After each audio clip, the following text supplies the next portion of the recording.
हम लोग सभी जगह माननीय उच्च न्यायालय, बिहार सरकार और तमाम जगह पर अपनी मांगे रखे।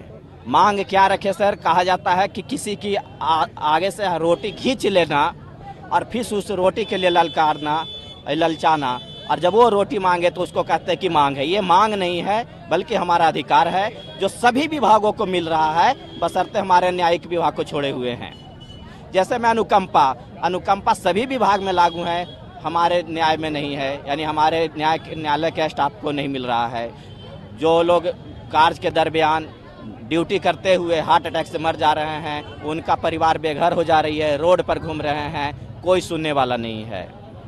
वैसे ही बिहार सरकार में सभी विभागों में सबको प्रोन्नति मिला, सिवाय कोर्ट कर्मचारियों को नहीं मिला।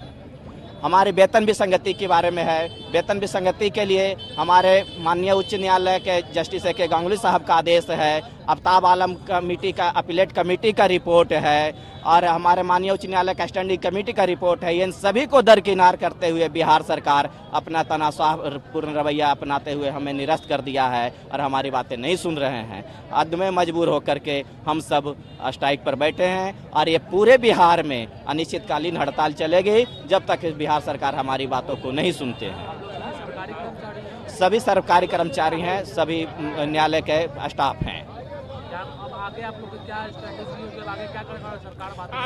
सर, जब तक नहीं सुनेगी तब तक हम लोग शांतिपूर्ण स्ट्राइक पर रहेंगे। तो काम में प्रभावित होगी सिविल कोर्ट के? सर, ये तो बात है, सरकार को अल्टीमेटम एडवांस सुन लेनी चाहिए कि जिससे विधि व्यवस्था सुधरता है। जो विधि व्यवस्था का रीढ़ है और सभी प्रशासन का ये रीढ़ है, जो सब कहीं अगर अन्याय होता है तो वो न्यायालय के शरण में आते हैं, और हम लोग न्यायालय में रह करके हम ही के प्रति अन्याय हो रहा है, तो हम क्या कर सकते हैं सर? हम मजबूर हो गए हैं। क्या नाम है आपका? मेरा नाम संजीव कुमार चौधरी है, मैं सहायक हूँ पटना न्याय मंडल। ये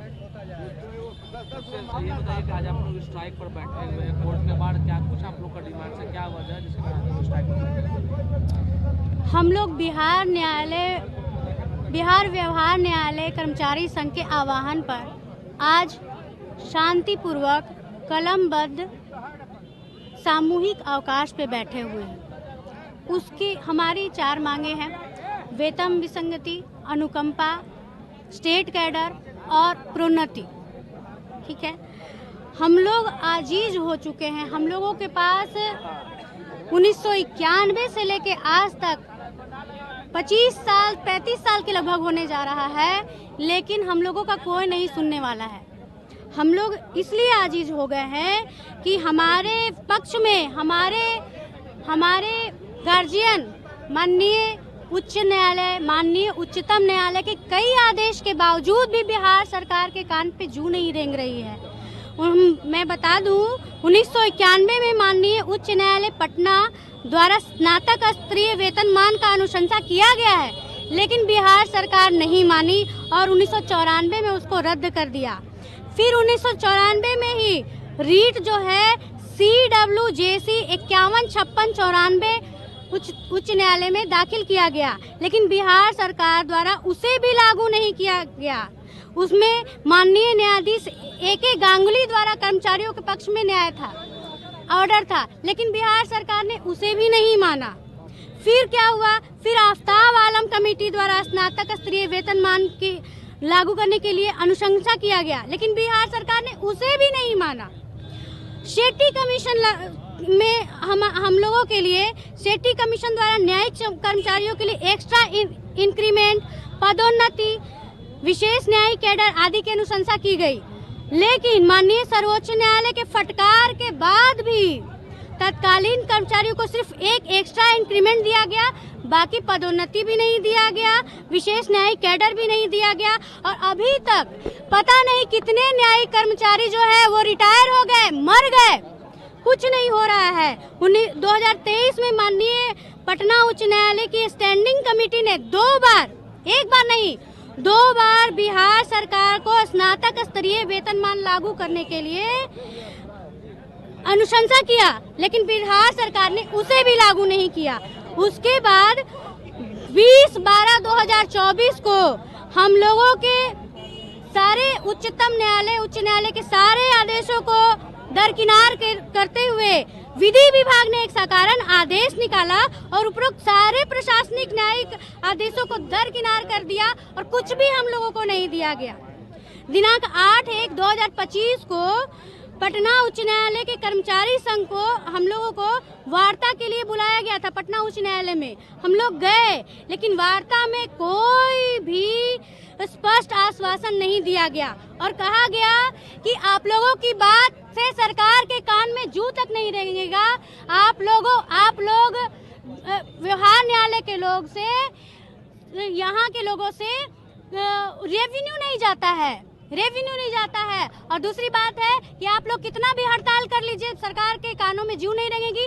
आप लोगों की बातों से बिहार सरकार को सुई के नोक के धूल के बराबर भी असर नहीं पड़ेगा। ये स्टेटमेंट था। अब हम लोग क्या कर सकते हैं? हम लोगों के पास कोई चारा नहीं है। हम लोगों के साथी जो साथ में काम करते हैं, अगर उनका देहांत हो जाता है तो उन लोगों की बहाली नहीं हो रही है अनुकंपा पर। विभिन्न न्यायालयों में जो ऑर्डरली हैं, हमारे प्यून हैं, उनका पदोन्नति होता है, हर विभाग में हो रहा है।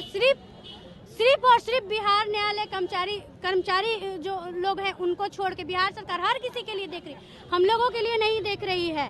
पदोन्नति नहीं कर रही है, समय पर हर विभाग में मिल रहा है, रोज पेपर में निकल रहा है, लेकिन हमारे लिए बिहार सरकार की आंखें नहीं खोल रही है। आगे एक चीज और मैं बता दूं कि सेट्टी कमीशन ने ये आदेश दिया था जो कि निरस्त नहीं किया जा सकता है। उसमें हम लोग को विशेष न्यायिक कैडर देने का, हम लोगों का बहाली आप ग्रेजुएशन पे लेते हैं और पेमेंट देते हैं, उस हिसाब से पेमेंट नहीं दिया जाता है। हम लोग 24 घंटे काम करते हैं। हम लोग रात में भी 12 बजे अगर कैदी पकड़ा के आ जाए तो भी साहब के पास जाके रिमांड करवाते हैं। हम लोग न्याय व्यवस्था बनाने में, सुशासन बाबू के सुशासन लागू करने में हम लोगों की अहम भूमिका है, फिर भी हम लोगों की मांगे कोई नहीं सुन रहा है। तो हम लोग अब हम लोगों के पास करो या मरो का स्थिति पैदा हो गया है। 35 साल 40 साल से कितने लोग मर गए, कितने लोग रिटायर हो गए, कहीं कोई बात नहीं सुना जा रहा है। हम लोग अब शांतिपूर्वक कदमबद्ध अब सामूहिक अवकाश पे बैठे हैं। हम लोगों के पास कोई चारा नहीं है। बिहार सरकार अब तो आंखें खोले, अब तो हमारी बातें माने, और जब तक हमारी ये चारों मांगे पूरी नहीं होंगी, हम लोग पूरे बिहार के लोग नहीं उठने वाले हैं। और हमारे बिहार राज्य का जो संघ का जो आदेश होगा अंतिम, हम लोग वही करेंगे और अपनी मांगों तक बने रहेंगे ऐसी शांतिपूर्वक। क्या नाम हुआ? मेरा नाम हुआ जया प्रभा। पूछेगा तो आप मत पकड़िएगा। ये बताइए, क्या हम स्ट्राइक कर रहे हैं, क्या कुछ आप लोग का मांग है? हमारा मांग है कि वेतन जो है 4200 वाला स्केल का, उसके बाद में हमारा डिमांड है कि अनुकंपा के आधार पर बहुत लोग जो है कि यहाँ पर काफ़ी हमारे जो है कर्मचारी जो मर गए हैं, उनके बाल बच्चा जो है रोड पर मांग रहे हैं। समझे, हम लोग बहुत से मदद कर रहे हैं, बाकी उस पर भी बिहार सरकार 5% दिया है, बाकी और बिहार सरकार में जो है कि ज़्यादा है, 10% है, 20% है, और हमारा जो है अभी तक कोई डिमांड नहीं पूरा किया गया। उसके बाद प्रमोशन चपरासी का इंटरव्यू लिया जाता है और लेके उसको फिर जांच दिया जाता है। 4 दिन 5 दिन अगर इंटरव्यू 10 दिन 15 दिन चला, उसके बाद में भी कोई उस पर सुनवाई नहीं हुआ। कभी हम गए हाई कोर्ट तो जज साहब बोलते हैं कि जज साहब के यहाँ जाइए, जज साहब इस पर डिसीजन करेंगे। ना हमको जो हाई कोर्ट से झगड़ा है, ना किसी से झगड़ा, हमको बिहार सरकार का। और दूसरा है कि हमको जो है सिविल कोर्ट का, और जब तक हम मांग नहीं मिलेगा तब तक हम हड़ताल पर रहेंगे। अनशन पर भी आने का मौका आएगा तो हम अनशन भी करेंगे, ये जान जाइए। अगर आने पर जरूरत पड़ेगा तो हम अनशन पर भी रहेंगे। बाकी हम कर्मचारी का पूरे बिहार में जब तक मेरा चारों डिमांड नहीं मिलेगा तब तक हम जो है जारी रखेंगे, पूरा जारी रहेगा मेरा पूरा बिहार में। दिनेश लाल प्रसाद, सामान्य कथक।